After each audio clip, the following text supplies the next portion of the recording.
Shalom, giving all praises, honor, and glory to our Yahweh, Bahasham Yahweh Shah, Bahasham Rachak Wadash, double honors to the apostles, the bishops, and the elders, a great millstone. Peace and blessings to the hopeful elect of the tabernacles of David, scattered throughout the four corners of the earth, wherever you may be. Wherever you may be, to I say Shalom, Nasharal Shalom. I'm going to get into a little various article session here. A couple things I want to get into. First one here, which is all current, obviously current news. Government shutdown, then the SNAP benefits talk and all these different things. So it says Trump says SNAP food stamps benefits won't be paid until the shutdown ends. Sparks confusion, right? Trump says SNAP food stamp benefits won't be paid until shutdown ends. And as we all know, there is they don't say it end, all right? Because he keeps blaming it's the Democrats, it's the Democrats, it's the Democrats, right? It's the Democrats, okay? And obviously the Democrats are saying the same thing, okay? And, basically, they both are playing off of each other. It's all a game, cat and mouse. Um, uh, I guess you could say, I mean, it's pretty much, to say the least, it's meant to be that way, okay? That's all. It's meant to be that way, okay? Not sure if I play this video. Let's see if it'll tell me what it is, because I haven't even watched it yet. Because I don't want the my ticket to stop. Sometimes it will. Let me at least try it.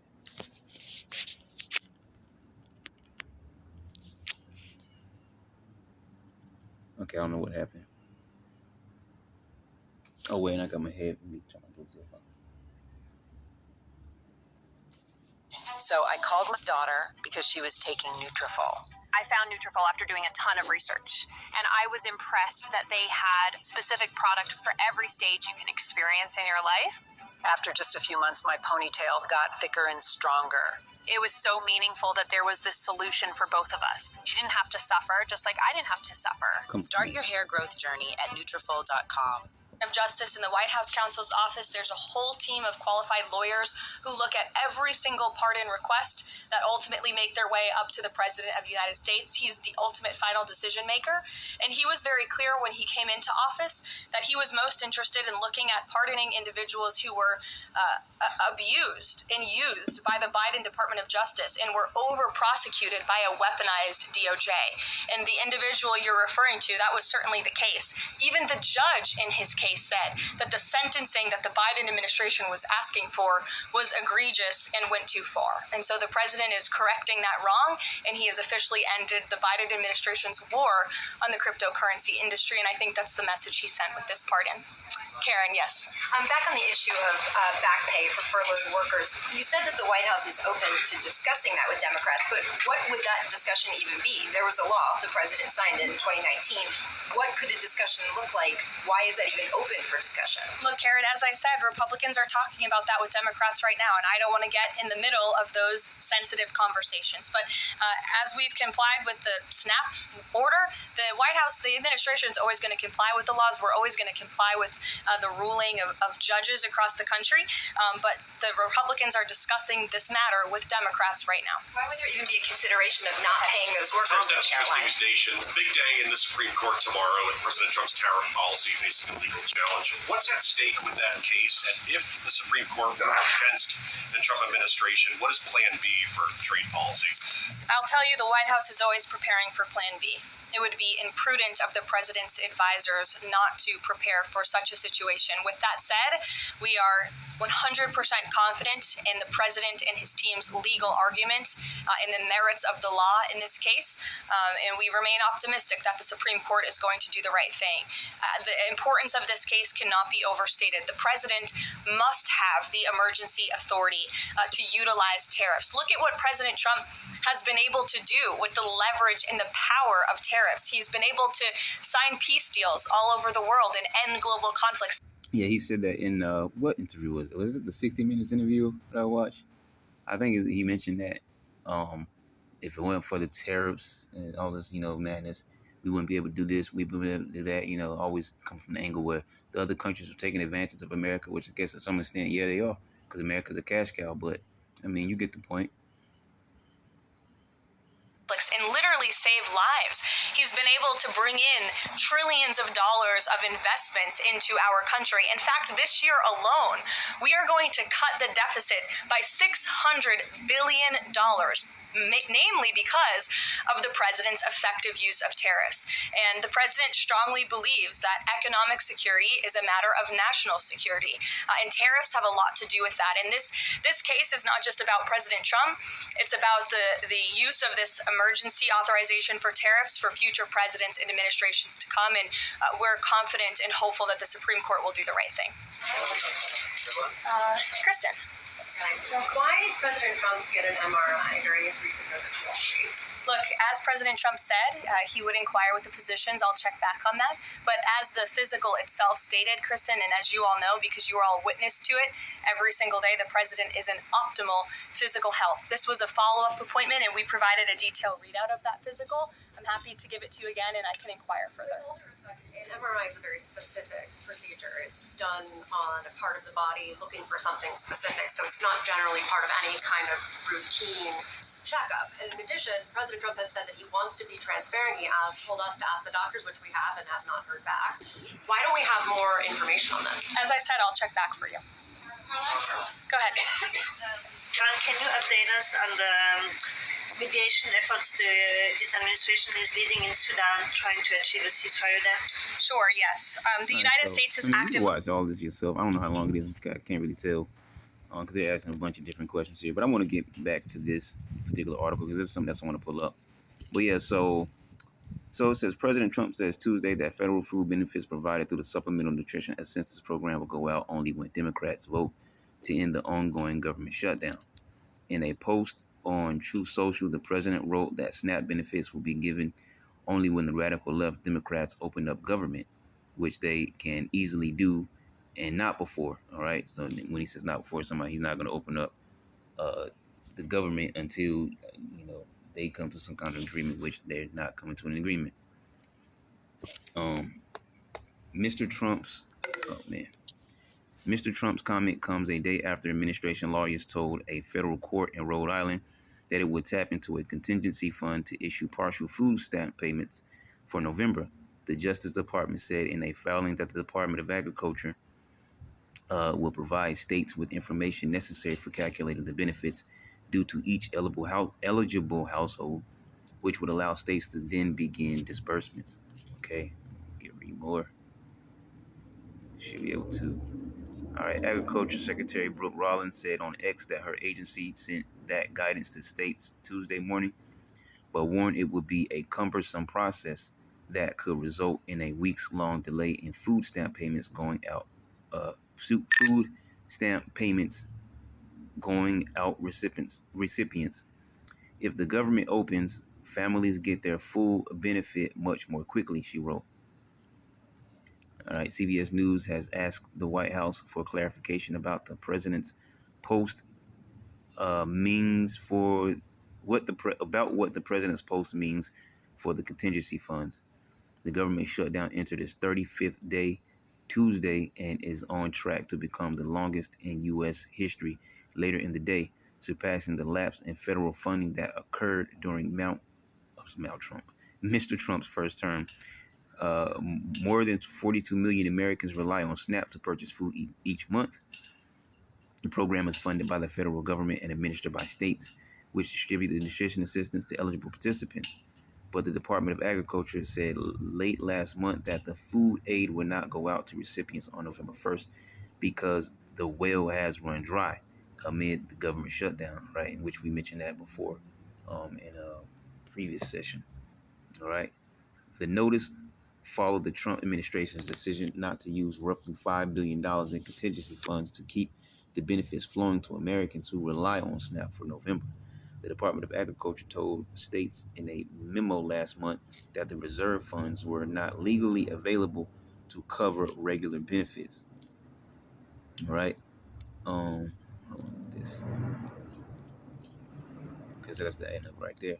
So it says ahead of the cutoff of food benefits at the start of the month, a group of 25 states in the District of Columbia and a coalition of municipalities and nonprofit organizations filed 2 different lawsuits claiming the administration's decision to halt food stamp payments was illegal. They sought court orders requiring the Department of Agriculture to use the contingency fund for this month's benefits. In one of the cases, U.S. District Judge John McConnell on Friday ordered the Trump administration to dip into the fund to cover the lapse in SNAP benefits caused by the shutdown. The judge, who sits in Rhode Island, gave the government until Monday to file a status update about the distribution of the money.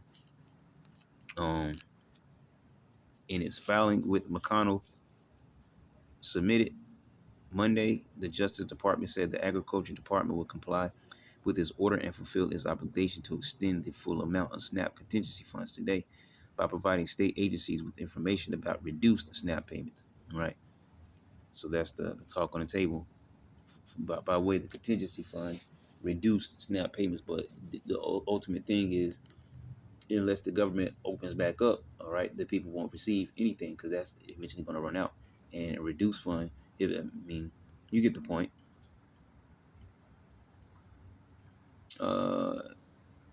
Patrick Penn, a Department of Agriculture official who oversees SNAP, said in a declaration that the administration intends to deplete SNAP contingency funds completely and provide reduced SNAP benefits for November 2025.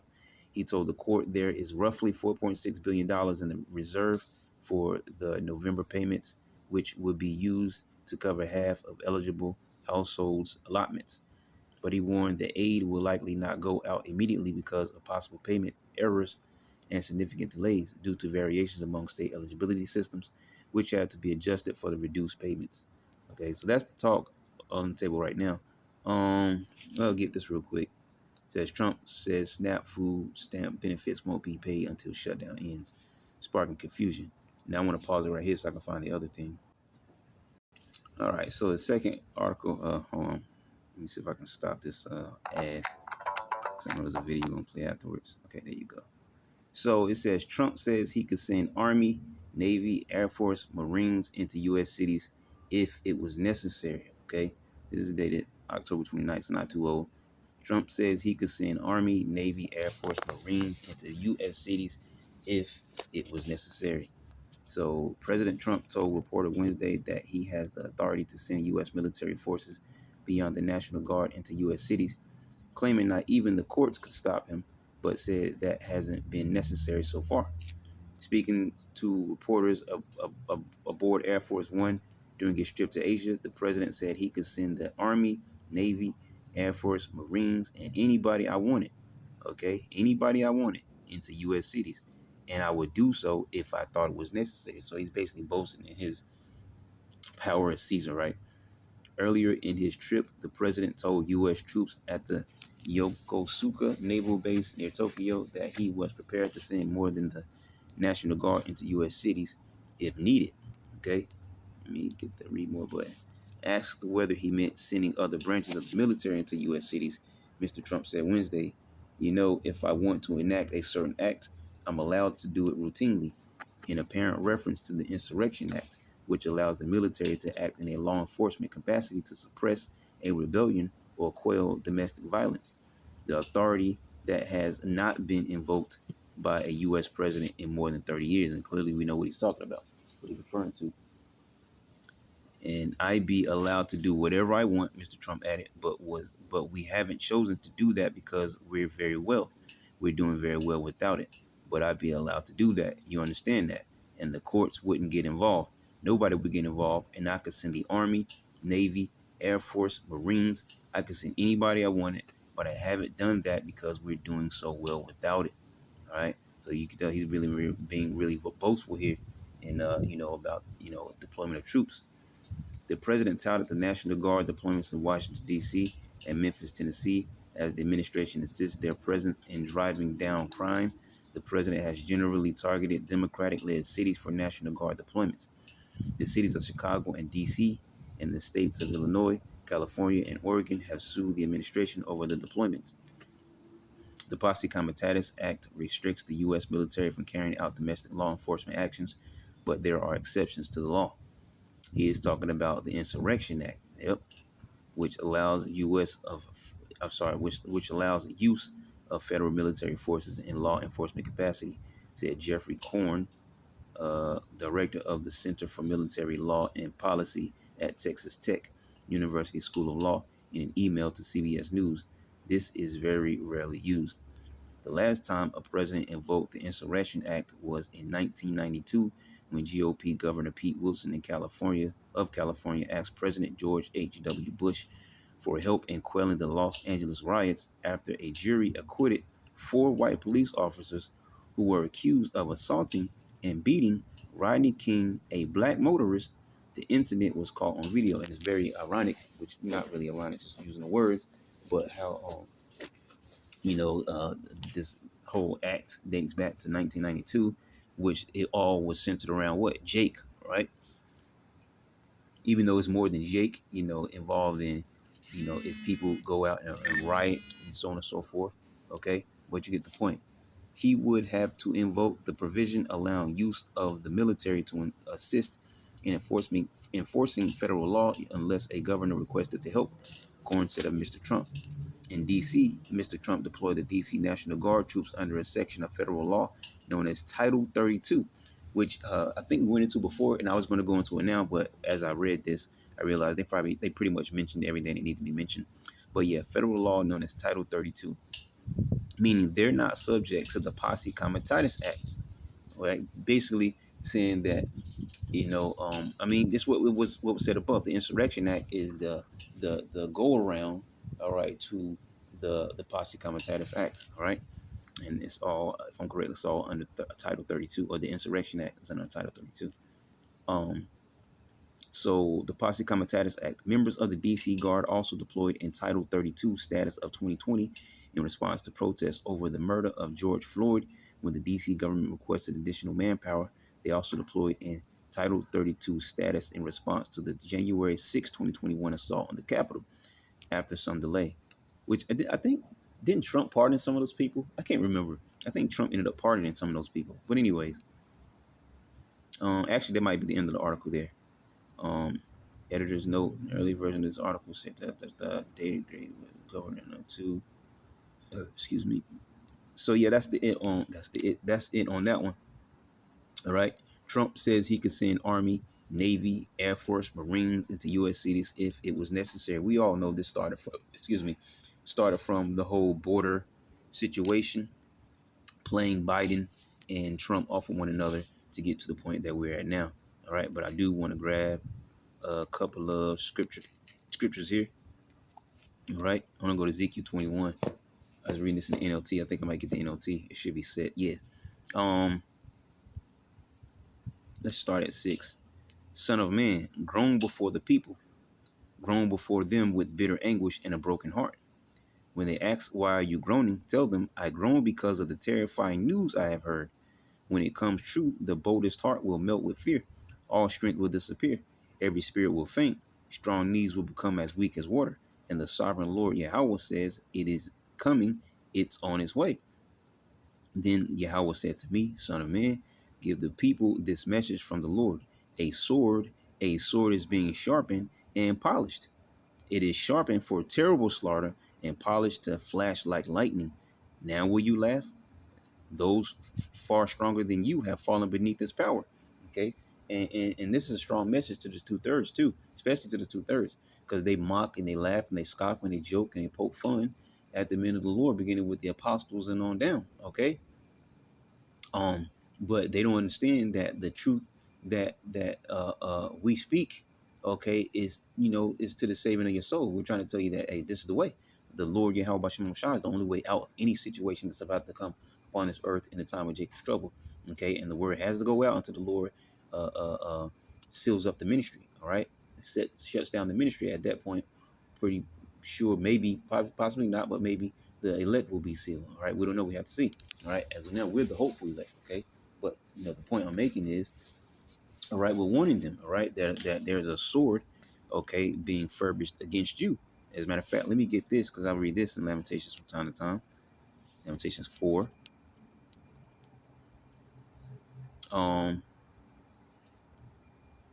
Let's start at 16. The Lord himself has scattered them, and he no longer helps them. People show no respect for the priest and no longer honor the leaders. We looked in vain for our allies to come and save us. But we were looking to nations that could not help us. And what are the 2/3 of our people doing right now? They're looking for Esau, Edom, all right, to solve their problems, give them benefits, and other things of that nature. Okay, and they're not looking to the help of the Lord Yahweh Shema Shah. Okay, and the last article we just read says I can send anybody I want. Okay, and if we invoke the Insurrection Act, guess what? I'm going to do just that. Now that's not his exact words, but we pretty much know what he's saying. Okay, but that's why they need that full bloom chaos like they want, so they can really say, see, now this is the reason why we need the troops, and guess what? Now we're going to send the troops. Okay, we couldn't go into the streets without danger to our lives. That's what ICE is doing right now. And as mentioned the other day in one of the other sessions, they're starting to bring Border Patrol to do some of the jobs of ICE because they're saying that they're not aggressive enough in getting the job done. Okay, so we couldn't go into the streets without danger to our lives. Our end was near. Our days were numbered. We were doomed. Our enemies were swifter than eagles in flight. If we fled to the mountains, they found us. If we hid in the wilderness, they were waiting for us there. Now, also mentioned that's referring to the time of the Babylonians, but always liken it to, now, all right, what's going on now, okay? Because nothing new is under the sun. So going back here, it says, Son of man, give the people this message from the Lord. A sword is being sharpened and polished. It is sharpened for the terrible slaughter and polished to flash like lightning. Now will you laugh? Those far stronger than you have fallen beneath its power. Yes, the sword is now being sharpened and polished. It is being prepared for the executioner. Okay? Son of man, cry out and wail. Pound your thighs in anguish. Right? Like you see the cartoons shaking the knees, knocking together. Okay? For that sword will slaughter my people and their leaders. Everyone will die. It will put them all to the test. What chance do they have, says the sovereign Lord Yahweh. Okay? I'm going to go back and read this in the KJV.